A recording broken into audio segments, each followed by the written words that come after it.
ಸಿನಿಮೀಯ ರೀತಿಯಲ್ಲಿ real estate ಉದ್ಯಮಿಯನ್ನ kidnap ಮಾಡಿ ಹಣಕ್ಕೆ ಡಿಮ್ಯಾಂಡ್ ಮಾಡಿದಂತಹ ಪ್ರಕರಣ ಬೆಳಕಿಗೆ ಬಂದಿದೆ. ರಾಜಾಪುರ ಗ್ರಾಮದ ನಿವಾಸಿ ಬಸವರಾಜ್ ತಳವಾರ 48 ವರ್ಷ ವಯಸ್ಸಿನ ವ್ಯಕ್ತಿಯನ್ನ ಕಿಡ್ನಾಪ್ ಮಾಡಲಾಯಿತು. ಬೆಳಗಾವಿಯ ಮೂಡಲಗಿ ತಾಲೂಕಿನ ದಂಡಕಾಪುರ ಕ್ರಾಸ್ನಲ್ಲಿ ಈ ಘಟನೆ ಆಗುತ್ತೆ. ಫೆಬ್ರವರಿ 14ನೇ ತಾರೀಕು ಈ ಗ್ಯಾಂಗ್ ಒಂದು ಕಿಡ್ನಾಪ್ ಮಾಡಿರುತ್ತೆ. ಬಸವರಾಜ್ ಕುಟುಂಬಕ್ಕೆ ನಿನ್ನೆ ರಾತ್ರಿ ಕಿಡ್ನಾಪರ್ಸ್ ಫೋನ್ ಕಾಲ್ ಮಾಡ್ತಾರೆ. 5 ಕೋಟಿ ಹಣವನ್ನ ಕೊಡಬೇಕು, ಇಲ್ಲಾಂದ್ರೆ ಪರಿಸ್ಥಿತಿ ಚೆನ್ನಾಗಿರಲ್ಲ ಅಂತ ಡಿಮ್ಯಾಂಡ್ ಮಾಡ್ತಾರೆ. ತಡರಾತ್ರಿ ಘಟಪ್ರಭಾ ಪೊಲೀಸ್ ಠಾಣೆಯಲ್ಲಿ ಕುಟುಂಬಸ್ಥರು ದೂರನ್ನು ಕೊಡ್ತಾರೆ. ಲೊಕೇಶನ್ ಆಧರಿಸಿ ಪೊಲೀಸರಿಂದ ಶೋಧ ಕಾರ್ಯ ಕೂಡ ಆಗುತ್ತೆ. ಡೀಟೇಲ್ಸ್ ಕೊಡ್ತಾರೆ ದಿಲೀಪ್.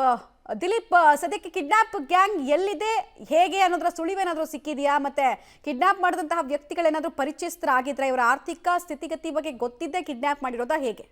ಹೌದು ಮಮತಾ, ಪ್ರಮುಖವಾಗಿ ಏನಂತಂದ್ರೆ ಇವರು ಆರ್ಥಿಕ ಸ್ಥಿತಿ ಗೊತ್ತು ಮಾಡಿರುವಂತದ್ದು. ಮತ್ತೆ ಇವರೊಂದಿಷ್ಟು ರಿಯಲ್ ಎಸ್ಟೇಟ್ ಅಲ್ಲಿ ಕೆಲಸ ಮಾಡ್ತಾ ಇದ್ರು. ಹೀಗಾಗಿ ಇವ್ರ ಹತ್ರ ದುಡ್ಡು ಇರ್ಬೋದು ಹಾಗೆ ಅಂತ ಹೇಳಿ ಪ್ಲಾನ್ ಮಾಡಿಕೊಂಡು ದಂಡಾಪುರ ಏನು ಮೂಡಲಗಿ ತಾಲೂಕಿನ ದಂಡಾಪುರ ಗ್ರಾಮದ ಬಳಿ ಕಿಡ್ನಾಪ್ ಮಾಡ್ತಾರೆ. ಕಿಡ್ನಾಪ್ ಅನ್ನ ಮಾಡಿ ಒಂದಿಷ್ಟು ಬೇಡಿಕೆ ನೀಡುತ್ತಾರೆ.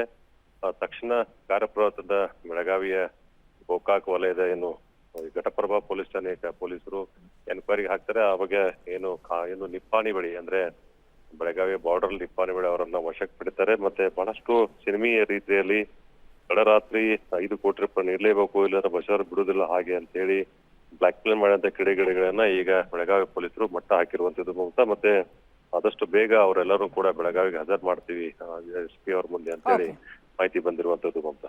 ಧನ್ಯವಾದ ದಿಲೀಪ್, ತಮ್ಮೆಲ್ಲ ಮಾಹಿತಿಗಾಗಿ.